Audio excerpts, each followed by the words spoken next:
I was just so disappointed because it just wasn't the way that I wanted to end at all.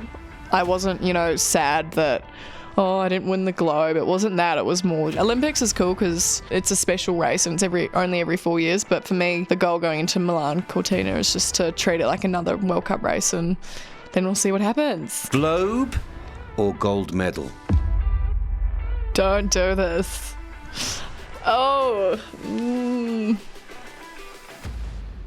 Robinson has done it for New Zealand! She exploded onto the World Cup at just 17 years of age, fearless, fast, and ready to take on the best. Alice Robinson cannot believe it. And This is the evolution of Alice Robinson.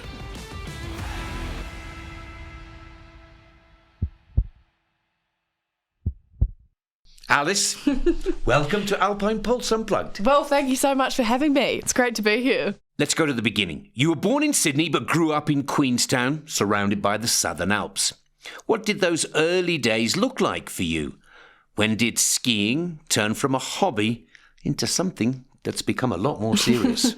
Yeah, so obviously grew up in Queenstown, was born in Sydney. So I think my parents decided to move the family when I was 4. So if that didn't happen, I don't think I would have ended up in ski racing growing up in Bondi. So it's definitely wasn't really meant to be. But yeah, growing up in Queenstown, it was, super amazing being surrounded by the mountains.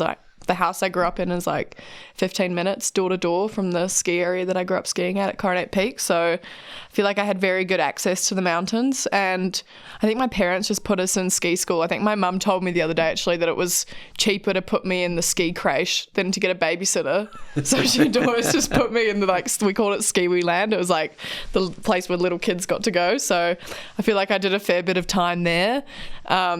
And just kind of doing it for fun. And my parents weren't skiers at all, but they just put us in there, put us into ski school because they figured we lived in New Zealand or in Queenstown, so we might as well be, decent skiers, living in the area. So they put us in ski school, and I just did it, on the weekends sometimes. And then I was doing a school holiday program with the local ski racing club. And then one year I really loved it, and asked mum and dad if I could do the full-time program. So then, the rest, it all took off from there. And the rest is a wonderful story. It really is. You've often said that being a New Zealander in the World Cup makes you feel like an outsider, almost an underdog. Has this mentality, or has that mentality, helped you push harder? Or is it sometimes been a slight burden being so far away from home? Yeah, I think for sure it's got its challenges and its pros like anything.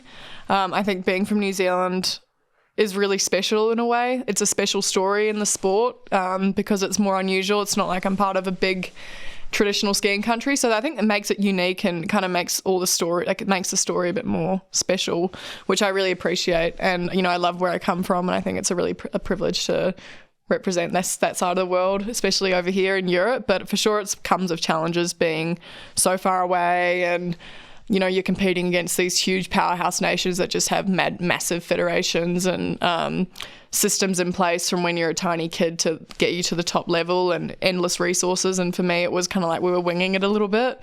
No pathway, no programs that I was following. It was literally kind of just taking every season or every month as it came and just figuring it out on our own, especially because I didn't come from a ski racing family at all. So my parents were blind going into the ski racing world. So yeah, it's definitely has its challenges for sure. There was no pathway that we were set to follow like most athletes are going into professional sport. But I think now that I'm starting to figure it all out, I find it quite cool that I can kind of do whatever I feel like and, kind of write my own path. And it's definitely easier now, but for sure growing up and when I first came onto the World Cup, it was tough. Yeah, but you nailed it. You nailed it. Let's go with the story here.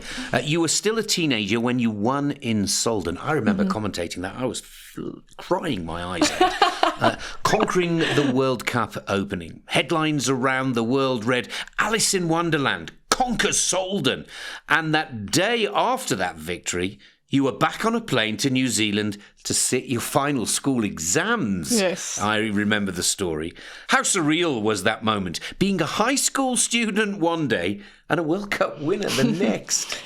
Yeah, it was pretty insane. It was definitely the most surreal day of my life, for sure. I think I came into it, no expectations, just 17, and I was such a free-spirited 17-year-old. I didn't really think about anything that far ahead of me and didn't really, worry about things too much. So I think I just had such a kind of drive, and I think that was when I was younger. It was such a drive that I was young and from New Zealand, so I just thought it was quite funny to come on and do really well. The Austrians didn't think it was funny. I was like, I'm from New Zealand, I'm 17, but I'm going to beat y'all. It's just I didn't really fuss. I wasn't, I was very carefree, and I didn't have any processes in place, and I honestly didn't really understand the ski racing world at all. It was so new to me. So it just definitely felt like I had categorized my life into two parts, the skiing part and school, but it didn't feel like ski racing was my entire world, because I still had a very strong attachment at that time to home and to school and to my life in New Zealand. So it kind of just felt like I'm going to Europe for a couple of weeks. I'm just going to do this, and then just got on a plane and went home and last few days of school. So it didn't really feel like anything that dramatic had happened that much. What amazed me about that story and that victory, I can remember it like it was yesterday, is that everybody said, wow, here's a talented young skier. Fantastic, she's in the chase after the first run. But it's the way you handled the pressure on the second run, the way you destroyed the rest of the world with calm, cool, accurate skiing. And was that all down to the fact that, hey, I'm a teenager and let's just have a bit of fun? Yeah, I think so. I think it was definitely, I didn't feel, I think I was nervous, absolutely, but it didn't feel like I had the weight of the world on my shoulders at all. It just felt like an opportunity. It didn't feel like I need to nail this, because I think at that, as you're 17, I was second after the first round. I was like, oh, whatever happens, this has been pretty cool. So I wasn't, that stressed about it, which I think is that's something that's so nice when you're young, is you feel like anything's possible, and that you don't really weigh up, I guess, what will happen if this happens. You just don't think about things as much. Which brings me on to the next question. Did that victory feel like the beginning of something new, or did it bring a pressure that was maybe too much too soon? Yeah, I think for sure. I think that whole I think that rest of that season went pretty well.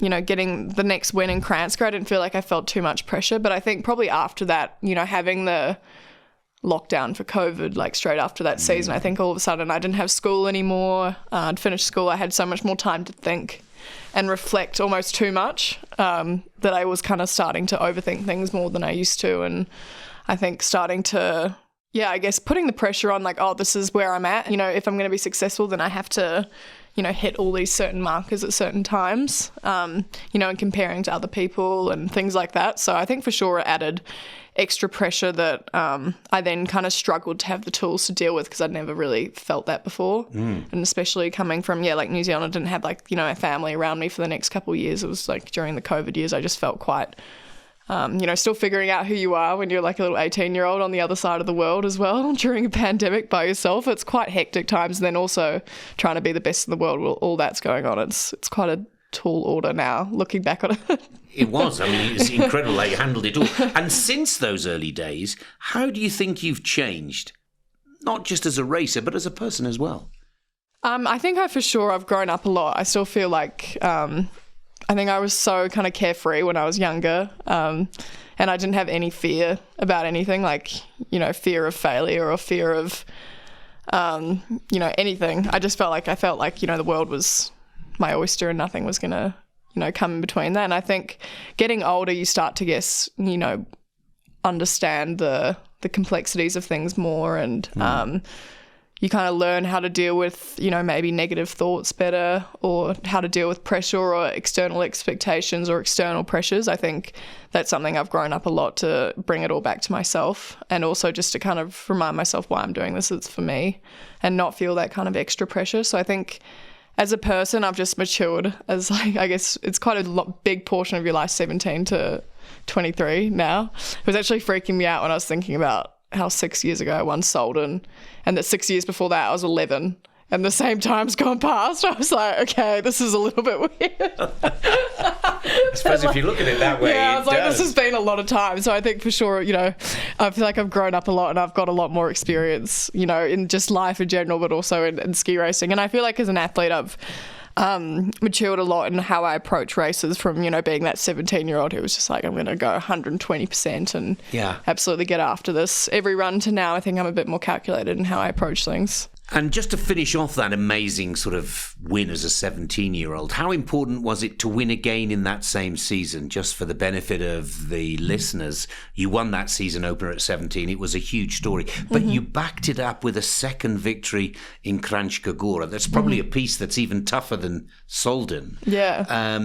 And did that take the pressure off a little bit? Because a lot of people had this one-hit wonder terminology. A lot of people think, it was a fluke. And then, you get some Austrian journalists start saying, the snow was in her favour. Yeah. You really smashed that Kranjska Gora giant slalom to really scare the rest of the world. Well, I think I didn't feel like I was like a one-hit... that was never like a worry for me, because I felt like I'd been kind of consistent the rest of that year. But it was, nice to get another win. And I think almost that was the last race pre-COVID. And I think for me, I skied so well. I remember still watching that second run back now. I'm like, that was such a good run. Oh, it was. And I think after that, even after winning that race, a lot of people like to be like, oh my God, no one's going to beat you. Yeah. And so that kind of made, I guess, pumped me up quite a lot. Yeah, you silenced a lot of critics that day. But I think it kind of gave me a little bit of... I guess naivety, because I felt like, this is so easy, because I kind of came on straight onto the World Cup and I was like, I'm winning. And there's a bit of that naive kind of, this feels like this happens so easily for me, so it's going to happen easily all the time, which is not true. So, it was a good confidence booster, but I think also, having success when you're early is definitely, it's a juggling act for sure. That's good words, really good words. Let's move on to part two. It's called Icy Slope.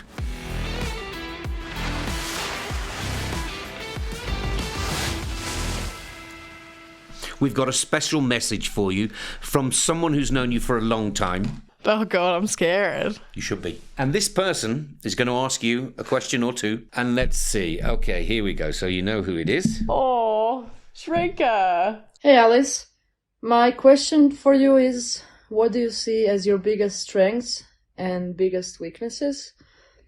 And second question is, if you would get arrested, which crime would you have committed? Okay, well, thank you, Zrinka, for those questions. Okay, so my biggest strength, I think maybe would be my strength.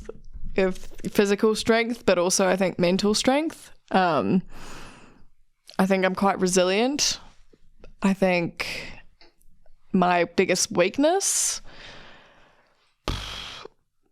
I think I can get overly emotional, which I'm trying to work on, and get upset, or not move on from things fast enough. But I think that's something that I'm really working on. And I think maybe sometimes I could have a bit more, I think in the past, I think I'm getting better, but knowing when to go into what gear, I think was something, I think I'm getting better and better, but that's something I struggled with when I was younger, was knowing when to push and when to back off, which I think I'm working on, but that's a great answer. That was a problem for me in the past. And question two. Okay, and what would I be arrested for? Oh, God. Where did that come from? But it's a great question. Oh, God. Hopefully nothing. Car surfing. Car surfing. Okay, car surfing sounds good. We'll take that. And I love the outfit that she's wearing. She's in her robe. Are you ready? You want to press play? I have a third question. I don't know if this one will make it, but I'm very curious. Do you like eating kiwi? And does that make you a cannibal? Thank you for another great question, Zrinka. Kiwi, yes, I do like kiwi fruit. Does it make me a cannibal? I don't think so.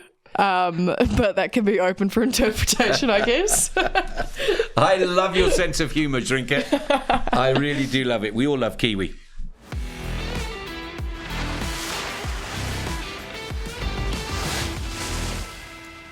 Let's move on to the next part of this podcast, Alice. And we've called this sort of your growth and your evolution. Maybe We is love a better growth. word. Yeah. Growth. And so you've been through lots of evolution in your career, new coaches, new teams, new equipment. This past season seemed to mark a turning point, more consistency, more maturity. What's been the key to finding that balance as this teenage sensation to now a world-class ski racer who the rest of the world sees as a major player? Yeah, I mean, it's been such a process, I think. I guess from having success super early and then having a couple years where I was struggling a lot to figure out, I guess, what makes me happy and what makes me want to ski fast and what makes me feel comfortable. And it's been growth from changing ski equipment, going through a really tough season during the Olympics, where I fell out of the top 30 in GS, which was like a mixture of a few things, but getting COVID and missing races and crashing and all of that, and that kind of head noise from around that, and then switching equipment that next year, and then kind of struggling to find my strides straight away on the new equipment, to then changing my whole coaching staff. And I think that was a bit of a turning point, was probably bringing in Tim and Nils, my now coaches. I guess it was a bit of a full circle moment because they'd been around for so long in my career, and Tim was my coach when I was like a 12-year-old till I was like 17, and Nils had kind of always been in the peripheral. As the ski racing world in New Zealand's really small, so I think when I got them both back on board, I kind of felt this sense of coming back to my roots a bit and kind of understanding, I guess, what drove me to enjoy ski racing and what kind of reminded me of the reason I got into ski racing in the first place. And it kind of felt like we were getting like the OG crew back together, and then I also brought on my best friend, who's also a physio, to come along and join my team as well. So I felt like I had this really close group of people that I'd known for a long time around me, and it made me feel really comfortable and secure in my skiing again, because I didn't feel like I knew that none of them had been with Nils had worked with the top level athlete, but Tim hadn't been coaching a top level athlete, and Alex hadn't been on the tour. And I guess I just wanted people who were just so stoked to be a part of to be on the World Cup and to be competing. And if I crashed or if I won, it was going to be kind of similar vibes within the crew, just kind of wiping away the expectations.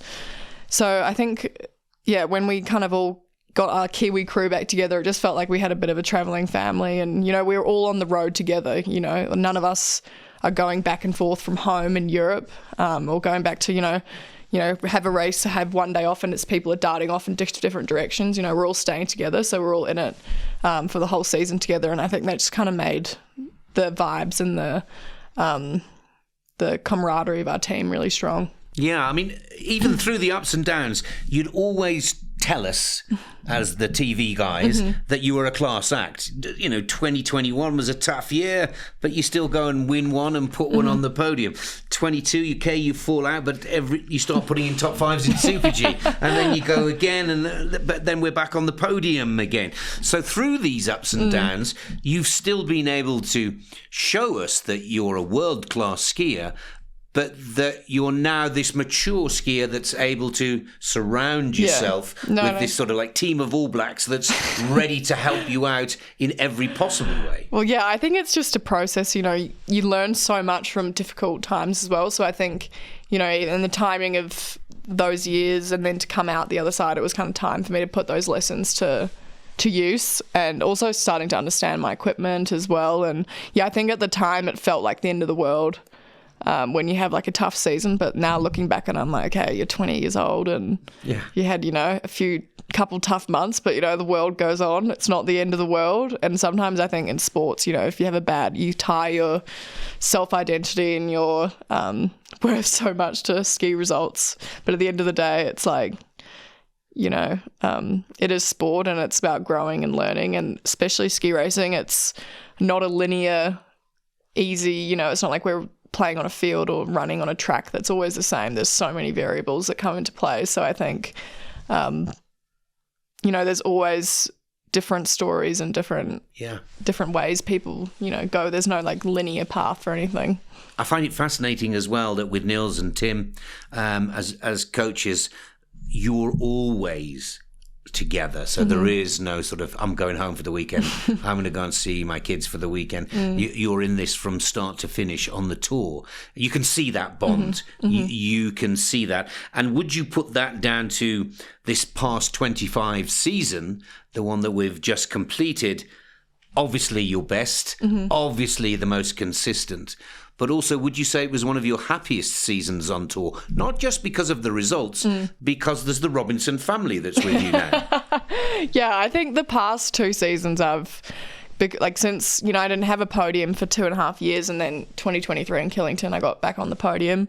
So that last season before, so 2024 and this past season gone by, I feel like I've been, really happy in what I'm doing, and I've just been loving the sport and the competing. And I used to, when I was struggling, I would dread racing. It just felt like, this thing that I had to survive. You're like, okay, and you'd get to the finish of the race and be like, oof, like I made it, like I'm here, I got through it, which is really sad because when you're doing this, it's what you want and you don't want to be like that.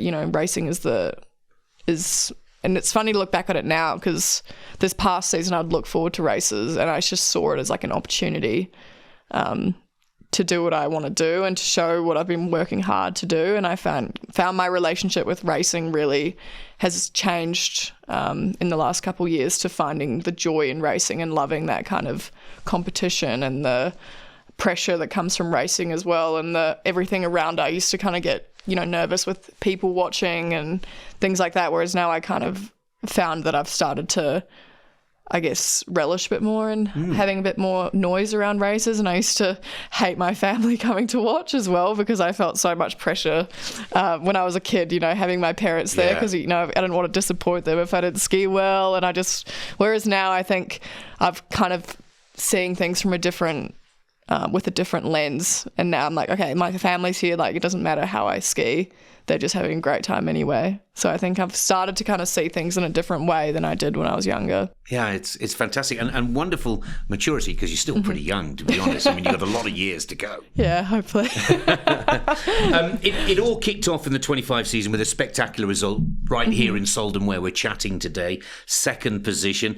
Killington, which you said was one of your favourite resorts, didn't go so great. No. But then you hit this thread of consistency. 3rd in Semmering, 3rd in Kranjska and then the win in Kronplatz, and I was actually there watching you in the crowd rather than commentating. Oh, were you? Yeah, and behind Nils and Tim.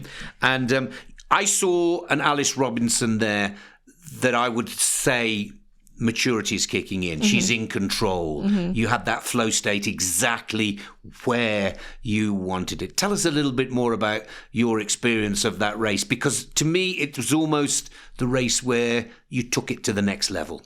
Yeah, I think that's right. I mean, I love Kronplatz. It's probably one of my favourite races on the women's tour. Like, everything's all just done so well there, and it's a really cool slope because it's got everything.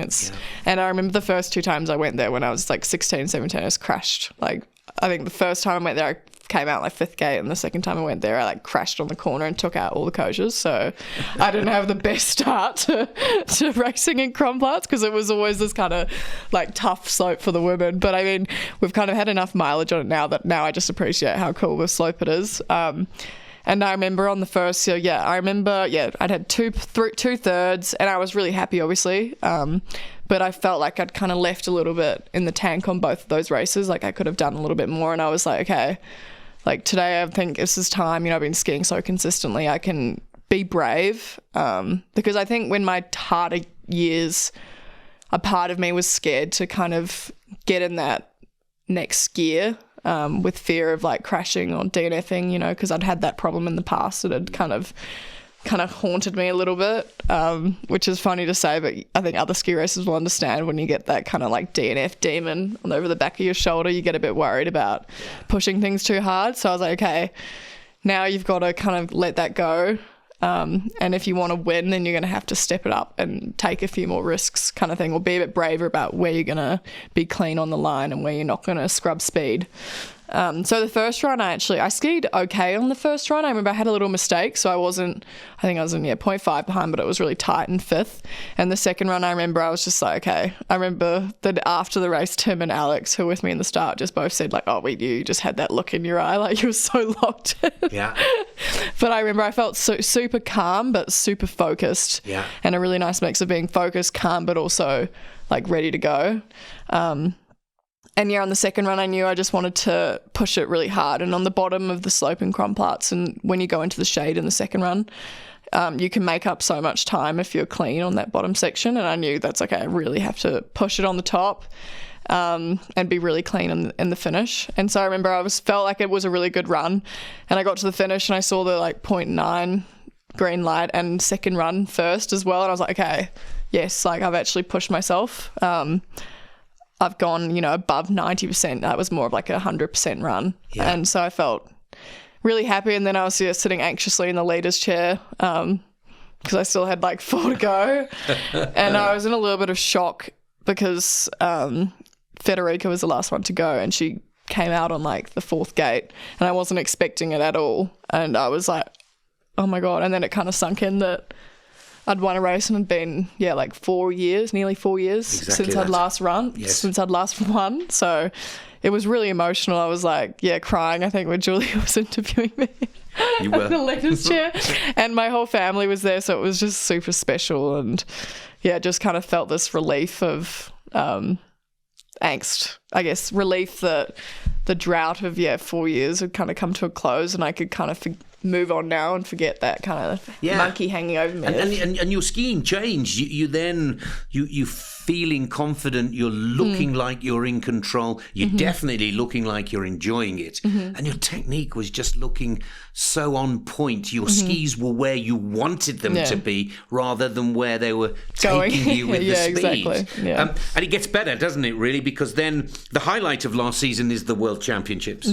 And is it fair to say you were beaten into the silver medal for gold by the better skier on the day? Yes. Or do you feel you could have had that gold?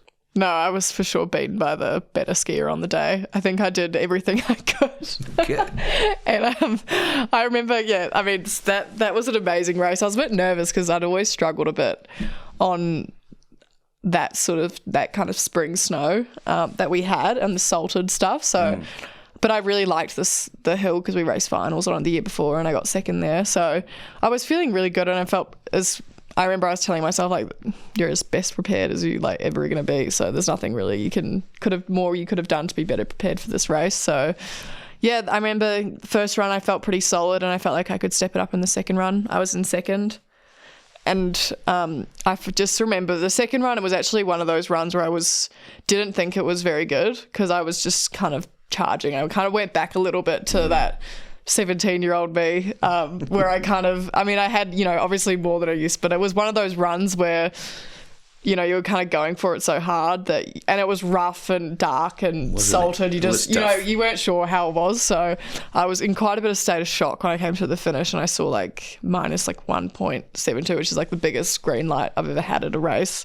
And there was definitely a moment where I was like, oh, this could be like, this could be good. This could be gold. But I didn't have that moment for very long. And then Federica came down and still beat me on the second run. So it was amazing. It honestly felt like a win because I felt like I skied really well. And I mean, Federica was just, so on fire last year that, and she's, had so many silver medals and bronze medals at big events that it definitely felt like it was kind of her time to take the gold. You said earlier as well that, New Zealand is a small ski nation, but they won their first ever Alpine World Championship medal and your fan base is now starting to grow at a rapid rate. At that point of the season in February, did you realise that you and Federica would continue to battle it out, taking us all the way to Sun Valley? And that brings us to the last few questions in this section. That last race, I mean, so many of us heartbroken, so many of us wanted you to win, but it was a tough bet to take. As you've said earlier, Federica was in the form of her life, her total career that season. You were the only one that was really pushing her. You were the only one that was unsettling this Italian dominance. How was the last race? What went through your mind? And then when you came away from it, what was the final feeling? Yeah, I mean, yeah, that last race, it was crazy. I think it was, the first time I've ever been in that position of, being in contention for a globe. So it was definitely a new feeling to go into the finals with that kind of pressure, but also opportunity as well. And I remember just telling myself, you might never be in this position again. I mean, I hope so, but you never know in this sport what could happen. So I really wanted to make the most of it. And I felt like I was going to take something pretty special, I guess, to beat Federica. And, it's like, new place, Sun Valley. And I remember it was, conditions were really tough. I mean, they'd done everything they could, but it just kind of been the perfect storm for like bad conditions, like 20 centimeters of snow and then 20 degrees and all of that. So it was tough. And I think a couple things just didn't really roll in my favour that day, getting 7 in the draw and then having Paula had a big crash before me. So I was held in the start for like 20 minutes. And I remember just going out of it and the snow just felt so foreign and uncomfortable to me. I just felt like I couldn't do it properly. And that's when I, fell on like the last section. And I was just so disappointed because it just wasn't the way that I wanted to end at all. I wasn't, sad that, I didn't win the globe. It wasn't that. It was more just a disappointment that I wanted to do everything, put my best foot forward to do 2 runs. And if I lost, then I lost. But I didn't want it to end with me just like crashing out. Because I've also felt like I'd been so solid all year that, just to fall inside on like the bottom of the course just felt like so pathetic, like a pathetic way to end.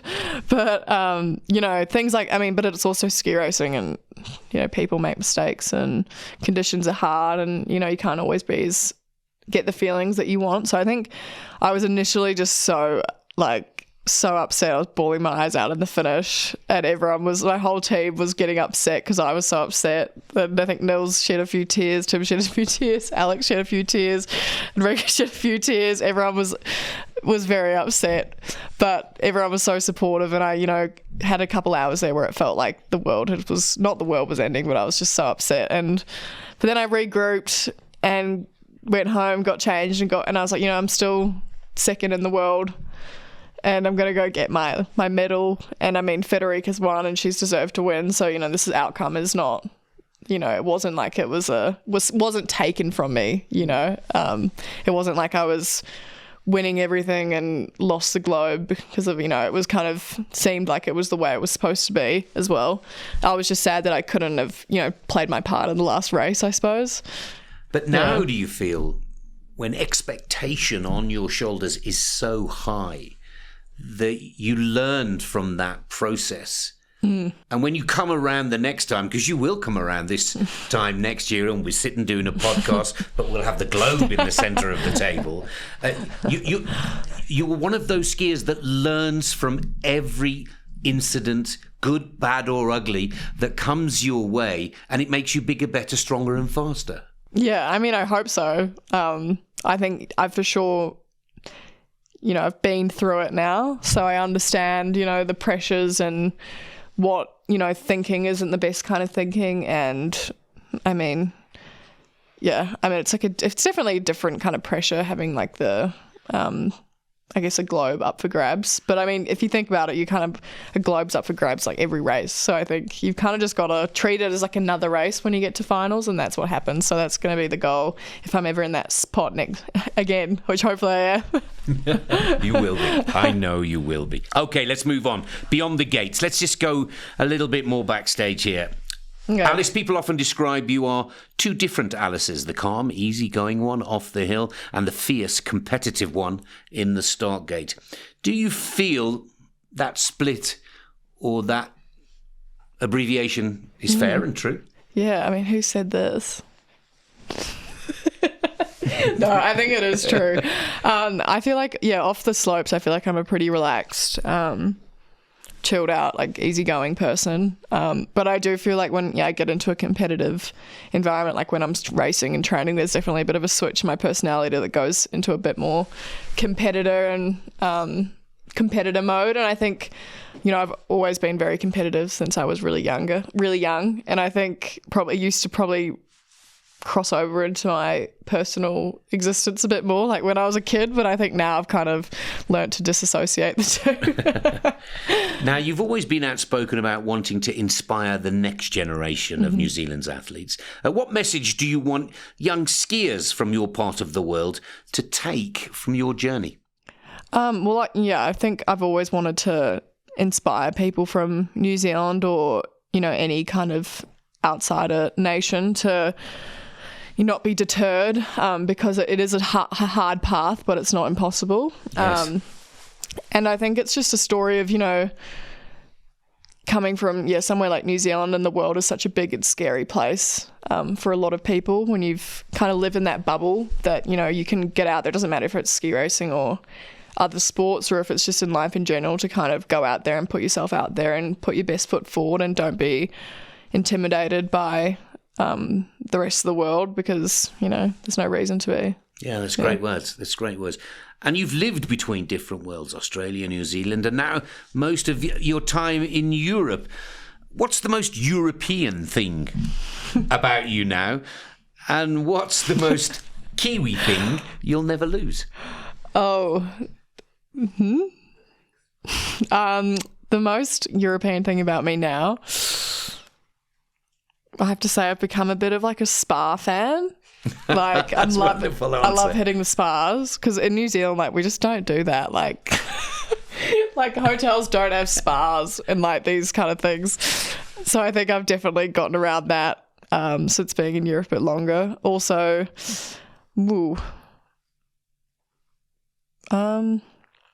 other European things, I've definitely become like a big fan. I mean, food as well. I mean, we like eat European food in New Zealand, but I'm definitely, I don't know. I also love about Europe is how you can cross between countries and different cultures so easily, and everything's really close. So that's something that when you tell a New Zealander, like if you told me at 12 years old that you can drive 3 hours and be in 4 different countries, that would have just seemed like, what? Like the most foreign thing ever that you could ever drive. And cause especially you couldn't drive to another country in New Zealand or Australia, so you'd have to fly. So the fact that you can even drive to different countries was like insane. Like the first time I came to Europe, I was like, we're driving through like 3 countries. Like that just was like blew my mind. And then I think also, what I will never lose, probably my accent. It's nice though. Accent, and I guess a little bit of, New Zealanders, I'm trying to think. I guess like our sense of humour and the way we kind of look at life is a little bit different to how Europeans do, in kind of a bit more of an easy manner. I think hopefully I'll never lose that. Yeah. No, that's good words. No, I hope you don't lose it either. A part of your family still lives in Australia, and every year you all reunite before you leave for Europe. Do you miss them when you're on the road for those many months that you were describing? And what role do your parents play in your career today? Yeah, so most of my family is still in Australia. A lot of them live in the country as well, so like out on farms and things. Quite different world from the world I'm living in. But I do miss them a lot. But then I guess I know they're always going to be there, and, they think it's so cool what I'm doing. And I think for New Zealanders and Australians, it's quite normal to kind of leave as well. Like I have a lot of friends that all live overseas now. It's kind of a part of, I guess you'd say like a rite of passage to spend a lot of time overseas. So it doesn't feel like, I'm doing this. And when I was younger, for sure it was harder. But now, being away and being in Europe so much doesn't really seem like as big of a deal as it used to, for sure. I have a lot of friends that are kind of living in this side of the world now as well. And that brings me on to the next question. You've spent your adult life on the World Cup. And how do you balance that? And tell us a little bit about those friendships that you've built on the tour, because when you see you out there, I mean, I don't know how you have time for the inspection, because you're saying hello and hugging and kissing and how you doing and chatting and being the wonderfully friendly person that you are.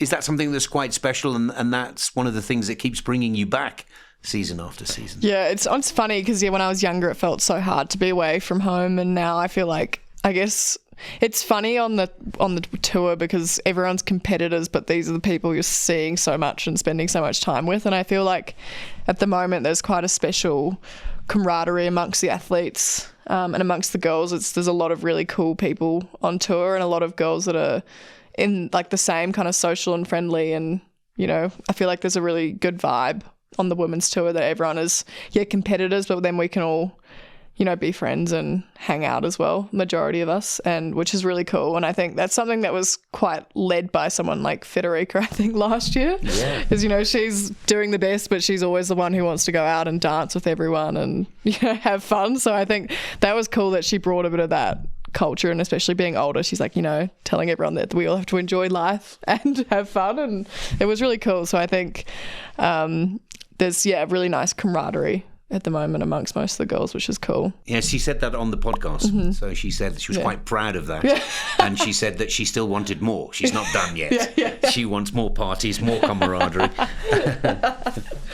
And when you finally get time off, no skis, no gym, no race suit, what makes you happiest? Are we going to say the spa again? We're going back to the spa, or...?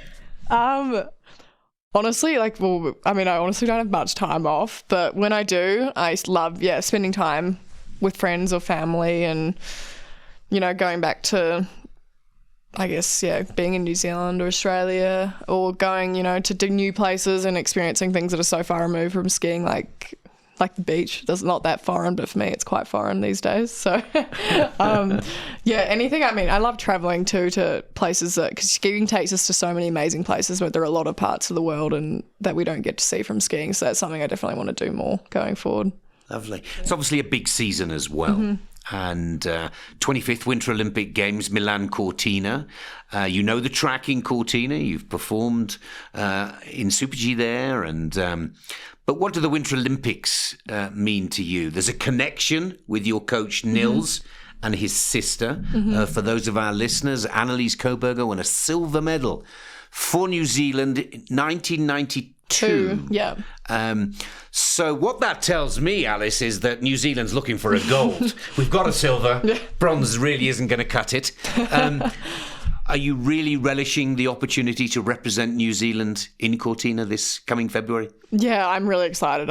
This is my third Olympics already, which is kind of nuts. So I'm really looking forward to it. But obviously Korea and China was such different environments from what we normally get on tour. So I'm feeling a bit of relief to be going somewhere that's so familiar as well, and to be on a track that I've raced on before and to be in a familiar place. It'll be really nice. And there's for sure, there's always been a lot of extra noise around the Olympics that I'm not used to, obviously, because nationally in New Zealand, it's such a bigger deal than the World Cup Tour, because it's what everyone, it's for most people, everyone pays attention to the Olympics. So it's definitely something I put a lot of pressure on myself in the past, and it hasn't gone so well. So this time I'm really going to just want to treat it as another race, really. And it's obviously a huge privilege. It's cool Olympics is cool because it doesn't feel like you're racing for just you, I guess. You're racing for, the team or the New Zealand team, and you're kind of, it's a bit more of a festival, and it's the Olympics, so it's a special race, and it's only every 4 years. But for me, the goal going into Milan Cortina is just to treat it like another World Cup race, and then we'll see what happens. Yeah. But daunting, or looking forward to it? No, I'm really looking forward to it. Yeah, I think we've got good systems in place now that I can just go there and have fun and enjoy being a competitor, and not and see it like I'm kind of changing my mentality as being scared of things to seeing them as opportunities. So it's really cool. Yeah. And what is it, 34 years after? Let's hope that that long-standing record from Annelies, the sister of your coach. First medal for the Southern Hemisphere at a Winter Olympics. It was fantastic, wasn't it? In slalom as well. I mean, it was just special. But I truly believe that there is another medal, maybe even another 2 medals coming New Zealand's way. And I think Milan Cortina, the type of slope, the type of snow, the type of atmosphere, the food, the atmosphere that you love and relish in, I think all the stars are aligning that if you have to start, I think Alice is actually slotted into every column there. No, it's Cortina's always been a really special place for me. It was like one of the first places that I skied in Europe. It's just so beautiful that it's kind of hard not to be happy when you're there because it's just so amazing. So, I mean, for sure, there's a lot of things about it that I'm really happy about it being there. But yeah, just going to have to treat it like another race and just, see what happens. I think it's going to be a big one, Alice. We're going to finish off this podcast with a bit of fun. Rapid fire.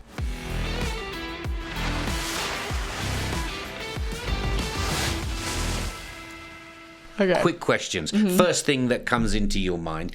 New Zealand or Australia? Don't make me.